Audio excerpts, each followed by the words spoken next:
Assalamualaikum mbokk yi maa leen nuyu ku ci nekk turam santam. Hola compañeros y compañeras, hoy venimos con las clases de español y wolof español comme ni ko daan defee saa su nekk.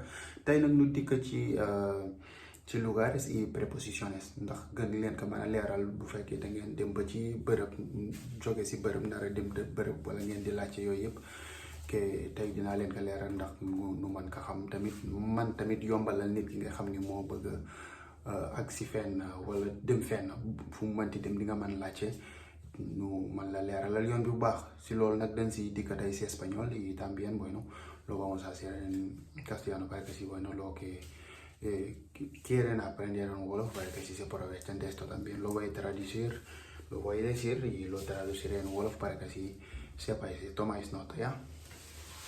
Bu ñu ñëwee si lugares y preposiciones la que español di wax lugares y preposiciones. léegi damay leer tuuti grammatique bi nga xam ni jot naa ko bind fii. Perdón, ¿dónde está la estación de tren?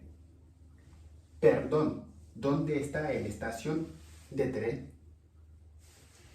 Tren mooy fu raay bi dem mooy station de raay bërëbu raay bi waaw bërëbu raay bi wala waaw bërëbu raay bi waaw. Perdón, ¿dónde está la estación de autobús? Autobús mooy fii carré taxaw waaw carré fi ñuy taxaw waaw noonu daamaraat lan koy wax xaw ma si wolof nag station de autobus nag si wolof nan lan koy wax ku ko xam rek dama bind si suuf loolu moo wax ne daamaraat daal xam naa ni mooy car waaye station de autobus moom si wolof loolu moom dina jafe loolu ngir traduire leen ko. La estación de tren está muy lejos de aquí. La estación del tren está muy lejos de aquí. Bërëbu raay bi sore na loolu ak fii. Bërëbu raay bi sore na loolu ak fii. Fi nu bala ngan ki fi nu nekk ak bërëbu raay bi sore na loolu. También se puede decir de esta manera. Fi nu nekk fii wala nga ni fii ak bërëbu raay bi sore na loolu.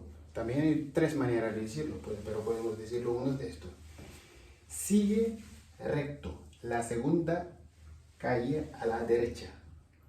Sigue recto la segunda calle a la derecha. Demal ci kanam ñaareelu mbedd mi nga jàdd sa loxo ndeyjoor. Demal ci kanam ñaareelu mbedd mi nga jàdd sa loxo ndeyjoor. Waaw. Demal ci kanam ñaareelu mbedd mi nga jàdd sa loxo ndeyjoor. Sigue recto la segunda calle a la izquierda. Sigue recto la segunda calle a la izquierda. Demal ci kanam ñaareelu mbedd mi nga jàdd sa loxo càmmooy. Demal ci kanam ñaareelu mbedd mi nga jàdd sa loxo càmmooy.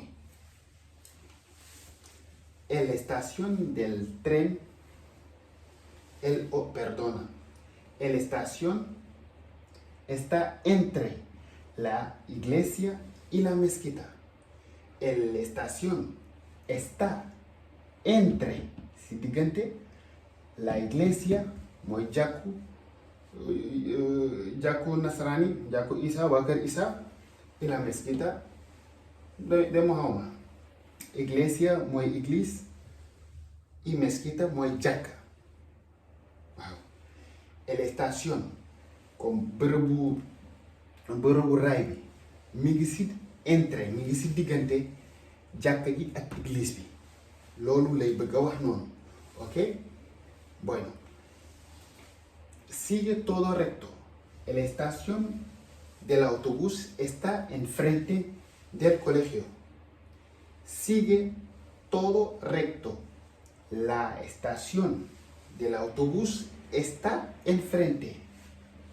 Sigue todo recto. La estación del autobús. El autobús, creo que aquí el autobús tiene que ser, no la. El autobús está enfrente. Wow. Jubalal. Wala nga continuer rek.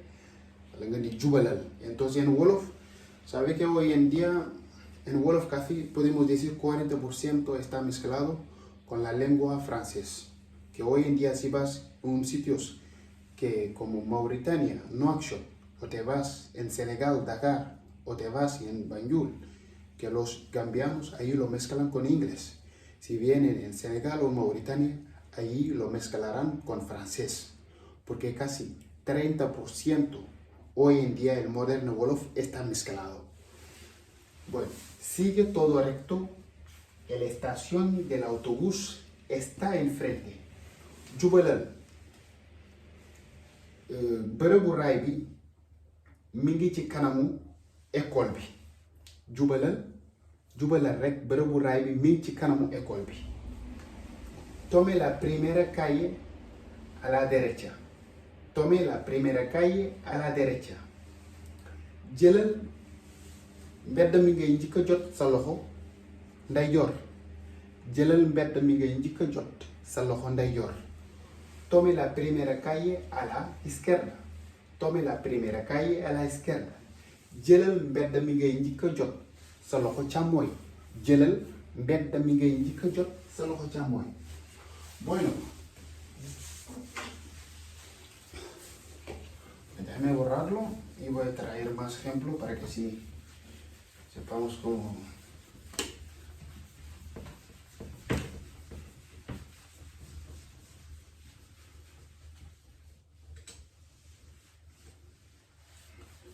Bueno, preposición yi ngay xam ni jot nañ ko jàng fii préposition yi aquí está la puerta para que así.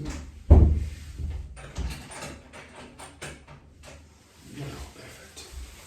Bueno, préposition yi jàngoon nañ la waaye fii dañu ñëw leeralaat ak lugar yi ngay xam ni dafa am njariñ.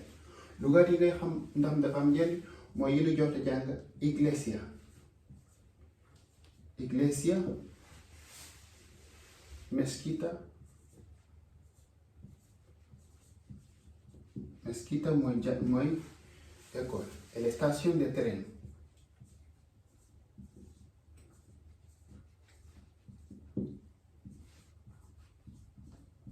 De trenes, porque hay más.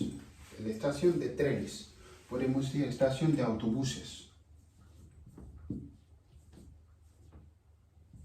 Estación de autobuses, porque hay más de un autobús que está ahí.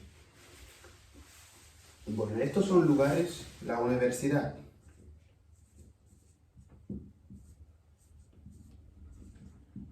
La universidad. El campo de fútbol.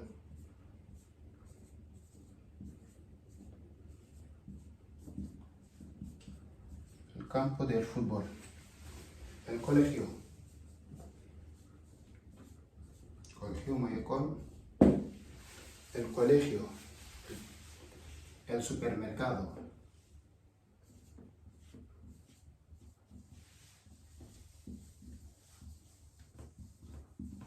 El supermercado. El museo.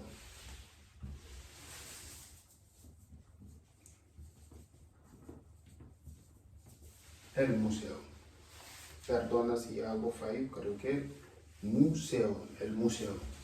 Bueno, esos son los lugares que son muy importantes cuando vienes en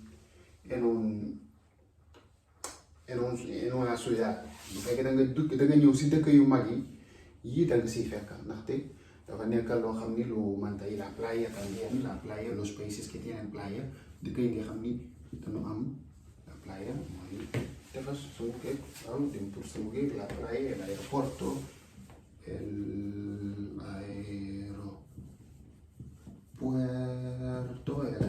perdona que mis letras son muy bonitos, se ve perfectamente, se ve.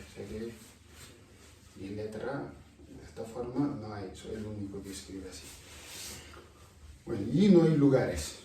Preposiciones dafay ñëw entre, frente, al lado, xam nga, encima, debajo, y etc. Yooyu no hay preposiciones.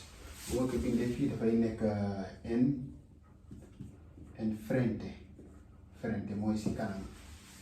Al lado mooy si wetam. Al lado si wetam. Bueno, encima dafay nekk ci kawam. Debajo si suufam. Debajo. Bueno, escribéis como lo oís ni ngeen ko dégg ngeen bindee ko yéen xam naa ni yéen may dàq bind waaw da ngeen koy ni ma koy waxee rek ngeen naan ka ngeen bindee ko noonu. Bueno, estos son lugares y estos que están aquí son preposiciones. No hay preposiciones. Enfrente, si kanamam, al lado, si wetam, encima, si kawam, debajo, si sufam. ¿No? Hay más, hay muchísimos más, pero bueno, eso es lo que tenemos que aprender porque lii la ñu war a jàng li ko waral mooy gën a yombal lépp. Bueno, no se puede aprender un día lépp ngeen mën ko jàng si benn fan, pero aprendemos lo que podamos y eso, no me jàng li mu mën. A ver cuánto minuto tengo. Bueno,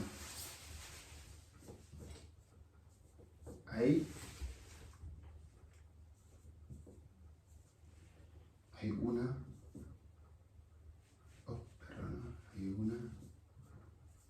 hay una tienda al lado de mi casa. Al lado de mi casa. De mi casa. De mi casa.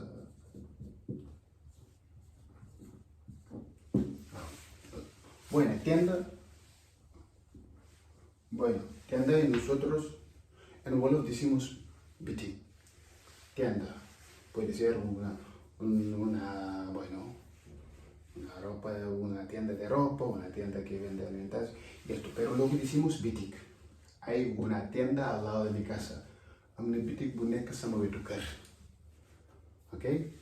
Hay una. Bueno, es muy importante. Dafa am njariñ lépp nu xool tamit substantif bi ak article bi. Ndaxte fii daan ci man soppi. Nanu xool lii daan ko man soppi bu ñëwee si fii. Léegi fii nii hay una dañuy xool article bi. Article indefinido y sustantif bi. Léegi sustantif bi dafay nekk la tienda. La tienda bi dafay nekk indefinido. Non, day nekk définido. Et bu fekkee una la dafay nekk indefinido. Jàngoon nañ ko article yi. Léegi bu ñëwee si fii nii daan ko mën soppi jël sustantif yi. Bueno, la iglesia, el colegio, la universidad y etcétera. Hay una universidad al lado de mi casa, hay una iglesia al lado de mi casa, hay un campo de fútbol al lado de mi casa, hay un supermercado al lado de mi casa. Yo yëpp dañ ko siy def al lado de mi casa. Y luego bu ñëwee ba fii al lado de mi casa fii tamit mën nañ ko soppi. Hay una tienda frente de mi casa. Hay una tienda cerca de mi casa. Cerca mooy lu jóge. Cerca. Hay una tienda cerca de mi casa. Léegi foofu dañ koy soppi. Casa bi tamit mën nañ ko soppi nu def ko. Hay una tienda cerca de mi universidad. Léegi fii neneen nga koy waxe. Ok? Waaw tey nag classe bi ñu yomale ko fii ngay jéggalu nag bëgg na leen di leen baaxe saa su nekk classe. Waaye en este momento que hace mucho frío y cuando vienes de faena estás destrozado. Tey nu def ko noonu jërëjëf.